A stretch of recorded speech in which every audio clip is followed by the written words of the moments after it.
G'day. It's been a while. It's been a bit of a hiatus, but we are back now for the HSEQ Leaders Podcast in 2026, and I'm very excited and happy to have Ross Jennings to be the first guest on the podcast for this new revamped series. Ross, thank you very much for coming on. No, thank you, John. I appreciate the opportunity. So yeah, thanks. Um, Ross, for those of you who don't know you, do you want to tell the listeners and viewers a little bit about yourself? Yeah, so my name's Ross Jennings. I've been in the resources sector for the last 2 decades. I started as an entry-level sort of trainee safety advisor and worked my way up into executive roles and held numerous other roles during that time. And I've had the fortune to work across exploration, first pass, through to construction, commissioning, development of sites, and ongoing maintenance in both open cut and underground mining. Prior to that, I worked in the health and fitness industry, and prior to that, I was a soldier in the British Army. That is very concise. And what about outside of work and safety? Who are you, Ross? How would you describe yourself as a person? Um, a lover of the outdoors. I'm a husband, an uncle. I've got probably 6,512 different hobbies, most of which are sort of outdoor type ones. So I like anything to do with the ocean, anything to do with the hills, or when I'm fortunate enough to be able to get overseas, the mountains. So yeah, anything that brings me sort of closer to the outdoors. I like helping people. I like learning from people. I like being able to pass on some of my own knowledge and skills. And yeah, just someone that tries to be present and tries to be grateful for what they have rather than worrying about what they don't have. I think gratitude is the key to happiness, right? I'm not sure who exactly said that, but it's one of my sort of tenets. Um, but to I guess circle back, and maybe where we start going down a rabbit hole.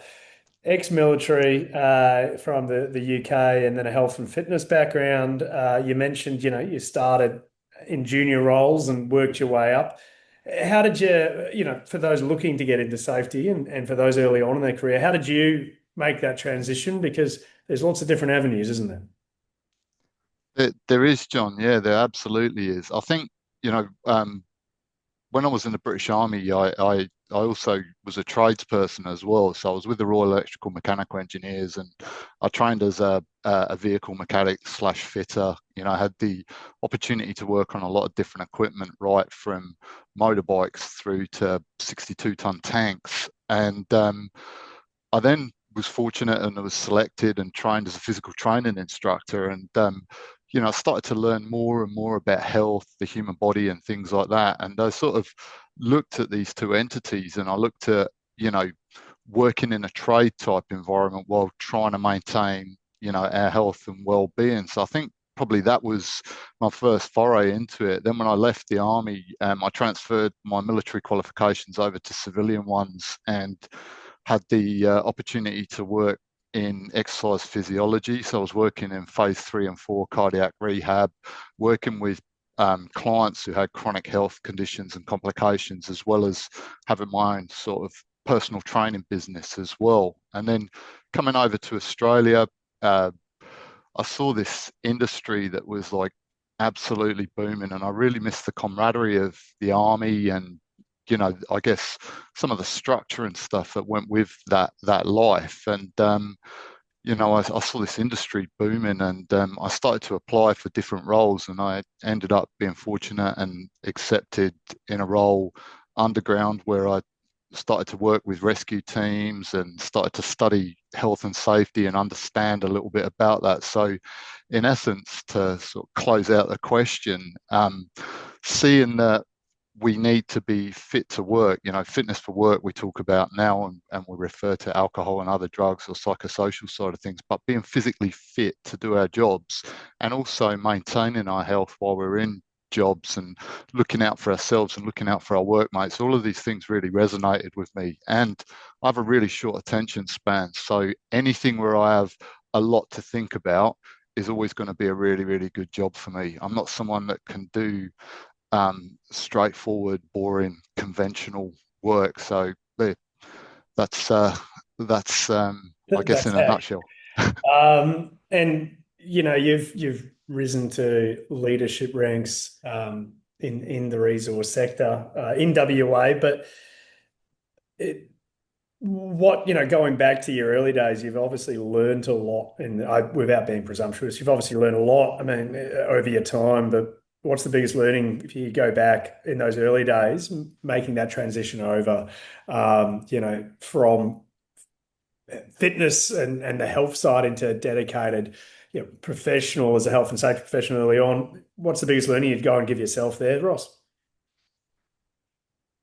Oh, that's a really interestingly framed question. I think probably the biggest learning is that we are all different, and therefore our responses to different stimuluses are completely unique and they're subjective. Although some of them can be sort of patterned and guessed to a point, based on profiles and things like that, the reality is that the way we behave to a situation is completely unique to us, and therefore being able to walk in someone else's shoes and have a level of empathy, I think, is absolutely one of the biggest qualities that we need in a health and safety type environment.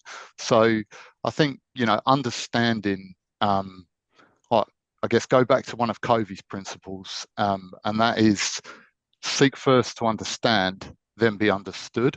So let's establish and let's understand the people we're working with before we try and get them to understand us necessarily, because we have to communicate in a language that's going to be relevant to everybody that we're interacting with. And yeah, I think empathy was one of those lines.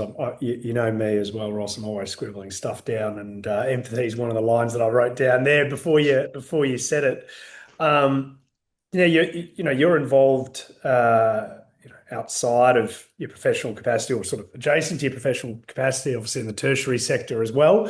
And you can you can discuss that if you wish, but I guess seeing now as the industry over the 20 years you've been in it, generally speaking, I mean, is that the advice that you would give, or what is the advice you would give to safety professionals in general? Is it to be sought to be understood, or where do you think professionals can do better? I'll rephrase that. Again, that's a really sort of broad question, and if I look at it, like any profession, we've got people who are specialists in different areas. We've got people who are more generalists, and we've got different approaches to health and safety. I think fundamentally, what we have to remember and what we have to recognise is, one, the reason that our role exists, and remembering the history of health and safety from its genesis early on, the Industrial Revolution, the Factories Act, and the request from workers that there be some sort of guidance or support around people being seriously injured at work, having kids working in coal mines underground, all this sort of side of things, as a result of the request of the workforce. Health and safety came about. It wasn't necessarily, it wasn't something that came at the request of management or leaders in a workforce. It actually came at the request of the workforce. So I Mm. think keeping that in mind, and in the spirit of the question you've asked, sorry, the focus has to be on the fact that we exist as a result of the request of the workforce. So therefore, we serve the workforce in the sense that we work with, we support, we nurture, and we have an impact on that culture depending on sort of how we behave, how we interact, and such like.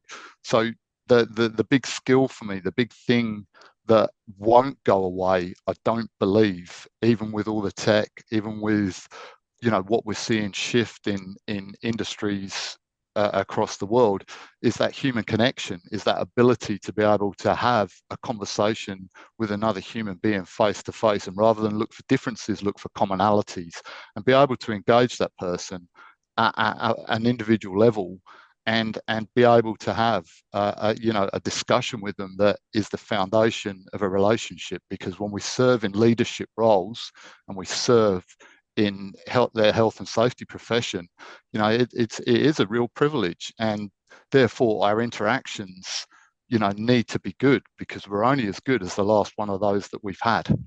Yeah, yeah. You're judged on your last interaction, and I guess on that, it sounds like without putting words in your mouth, that that visible leadership and servant leadership, if we want to throw those words around, but certainly visible leadership is at the forefront of that. I guess talking about leadership, even at a site level, should we say?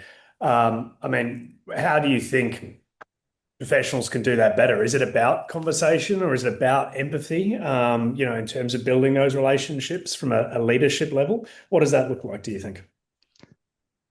I don't think there is actually a silver bullet, but I think, probably some of the parts that form the whole are around those interactions. We build culture interaction by interaction. The standards we set, the standards we accept, and the standards we demonstrate. I have a really, really high expectation of leaders that I work for. I have a really, really high expectation of supervisors, and I have a reasonable expectation of anybody in the workforce. The person I have the highest expectation of is myself, because ultimately that's the bit that's in my control. Outside of that, the only thing we can actually control is our response to situations. And I emphasize the term response, because a reaction's instantaneous. A response is something that, we stop, we actually think about what's happening, and we go from there. For example, if somebody from the workforce comes up to us and we're having a bad day, I'm not saying we can't ever have bad days, but we have to remember that that might be the first person that might be the first time that person's ever spoken to us, and Mm. that interaction can change the course of how we go about doing things. And just remembering that everybody in the workforce, immaterial of position, is going to be able to teach us something. We are going to be able to learn from every other human being we interact with, if Mm. if we allow ourselves to. Um, yeah, that's a really good point, right? Is that there's a few things, a few themes that have gone over through this, but it's understanding people and that you can keep learning from everyone rather than being in a position of I guess authority, which can come with a title, right? I mean, we got rid of officer for that very reason, but it can come with a title to that profession. Um, I guess to further that as well, I mean, how have you gone about breaking down, perhaps, and this is a question without notice, but as a bit of an aside, building down perhaps those stereotypes that might be there at a workforce level around, the fear perhaps of safety or an unwillingness, perhaps. I mean, how do you build or how do you break those barriers down? That is a great question without notice. Thanks for that, John. Sorry, mate. No, no, don't apologise. Again, we do our best work when we're under pressure, don't we? So, let's create that pressure. To that end, coming back to that relationships piece, I think it really is just about taking the time out and actually going and spending time with people. If we've worked in an environment where there's been safety professionals beforehand, and everything's been administrative, and they haven't been visible in the field, or, haven't been able to do certain things, the first thing we need to do, because the currency we're going to deal with in these roles is based on trust. So we've got to go out there and we've got to establish trust and rapport with the workforce, because ultimately they're the people that we want to be working with. They're the people that have got all the answers. I don't have all the answers as a safety professional. I've got some education, I've got some experience, and I've got some knowledge. I don't know everything about every person's job. So therefore, I want to learn about their roles from them. And by going out there, by spending time with them, by genuinely listening and taking on board what what we're being told, we can start to build, I guess, an approach to safety that shows we're approachable and we're human beings. I mean, I don't have a lot going for me in that respect because I'm a health and safety professional. I was born in England and I don't drink alcohol anymore. So already I've got three things that, I'm going to get paid out on ruthlessly. And, some of those things themselves can be a great icebreaker. I'm very, very happy and comfortable to laugh at myself. And, I think being able to do that and be able to deliver a message with a level of humor that's appropriate to the audience that we're working with, I think that also helps as well. Um, there's another thread around humanity as well as humor, perhaps, that comes through. Yeah, I would totally agree with that. And I think the other one is humility again, just going in there with an open mind. We don't know everything. And therefore, when we're going into someone's workplace, they're going to be the expert on that. We can then ask questions. We can then approach things from a curious mindset as opposed to going in there thinking that we know X, Y, and Z, because that's what we'll look for versus going in with an open mind. And over the years, I've found that that's been an approach that has certainly stood me in reasonable stead. Um, and I suppose that open mind ties in with curiosity as well, right? Which is the healthy dose of curiosity, which I think many professionals within the many people within the profession would argue is a strong need. But to further that point, you've been a hiring manager throughout your career, as you've moved up into leadership roles. What do you look for and you're speaking to a recruiter now, of course, but what do you look for when you're building a team or when you're hiring a safety professional to either support an operation or support you directly within your team? I have to balance a few things, but first of all, I've got to look at the business I'm in. I've got to look at the culture, and I've got to look at what the vision or the objectives one are as a business, but two, at a more local level within the HSE function. Then I'll look for a level of technical capability, but more importantly to me is attitude. I really do recruit based on attitude, and I look for people that have got an attitude that shows that, and I guess all of us, I speak about this, that we've gone on a journey of self-acceptance, that we understand we're not always going to be right about everything, that we understand that every opportunity, every interaction is a chance to learn.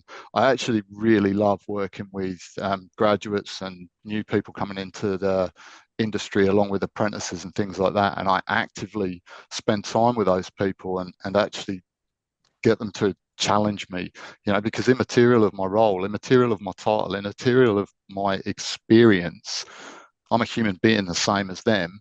And just because I have an opinion on something, it doesn't necessarily make it right, or the way I understand it isn't necessarily the way that somebody else understands it. So by encouraging that approach, and that's the approach I look for in other people.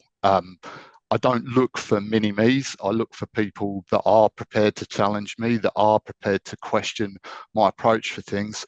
But I also look for people who have the ability to be able to put ego aside and rather than focus about who's right, looking at what's best. And I think it's a bit of a catchphrase for me is that there is a person for every role, right?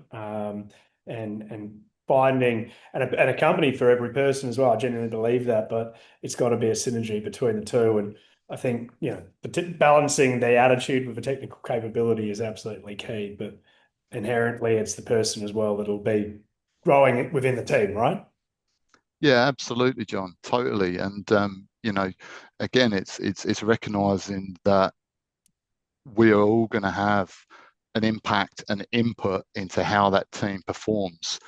So we've got to make sure that everybody is bringing their best self and their true self into that environment, and that is actually what's needed. I've been in situations where I've been a hiring manager. I've known people, and they've been people that have been friends outside of work, and I've actually not recruited them, not because they weren't technically capable, but they weren't necessarily the right person for the role in the organization I was working with. Nothing to do with their technical capability. It was to do with where we were at in that organization as a culture, or those organizations as a culture. And knowing where those gaps are going to fit as well within a business, right? And within a wider team.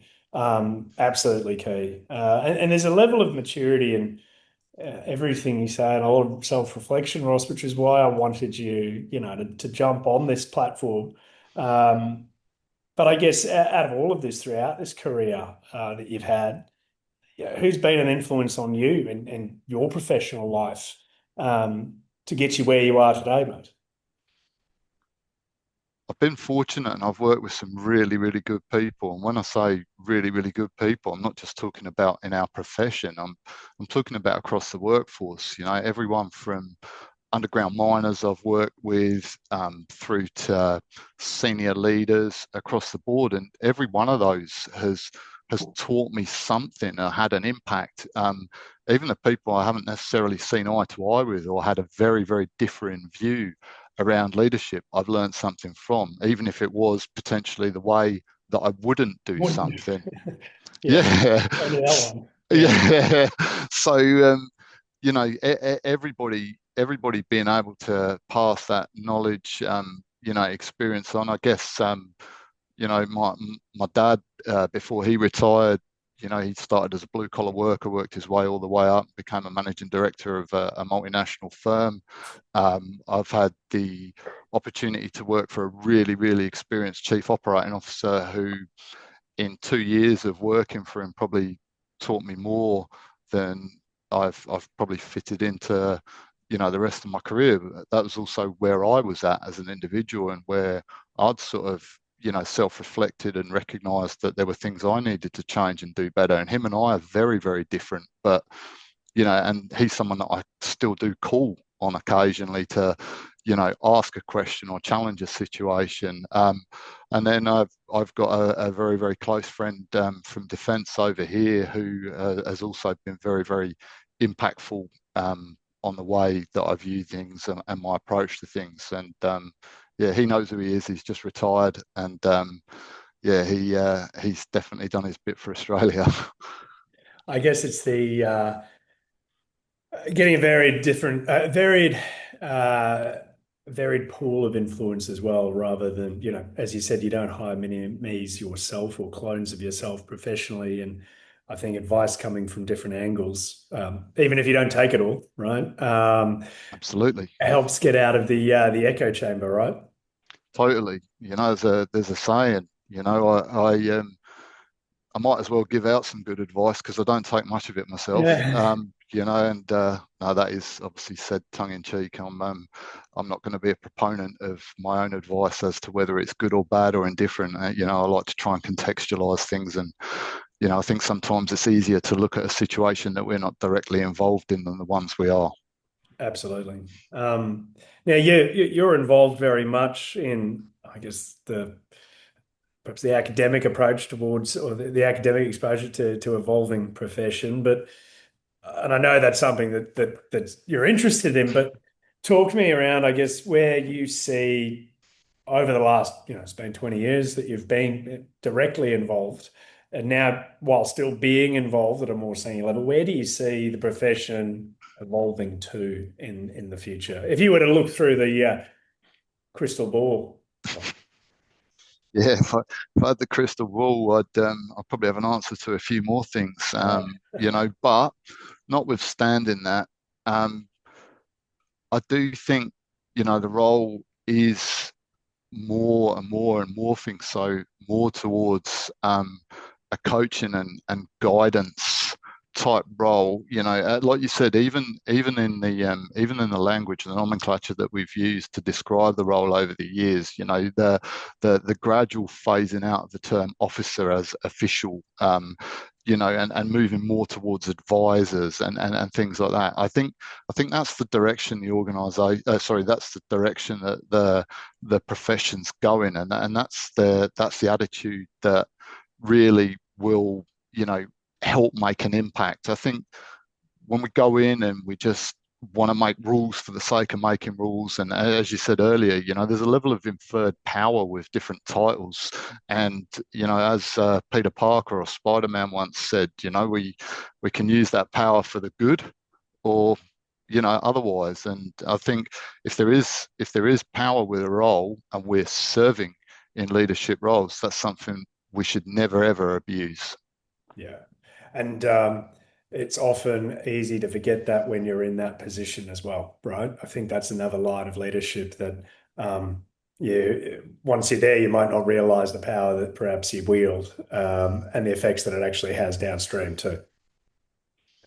Um, but Ross, thank you very much. Always insightful to chat, and giving people a bit of a cliff notes of your career and a bit of a story of your career, but how they can action that, and also the insights to your approach in towards health and safety. I'm gonna put a link probably in the notes to your LinkedIn, so if anyone ever wants to reach out, they can find out more about you and more around the background. But it's always a pleasure chatting to you, and I've certainly enjoyed probably the last 9 or 12 months of chatting as well. And thank you very much for coming on today and getting the ball rolling in the podcast for 2026. Yeah, thanks, John. I really appreciate you having me, and likewise, I've enjoyed all of our interactions, and I look forward to continuing to liaise with you. And like you, I'm gonna sit back and watch as our profession continues to evolve, as we to continue to get new people in here, and continue to carry forward and hopefully learn lessons from some of the things we haven't got right in the past. Absolutely. Ross, thanks again, mate, and always a pleasure. And hope to chat to you again soon. All right, cheers. Thanks very much, John.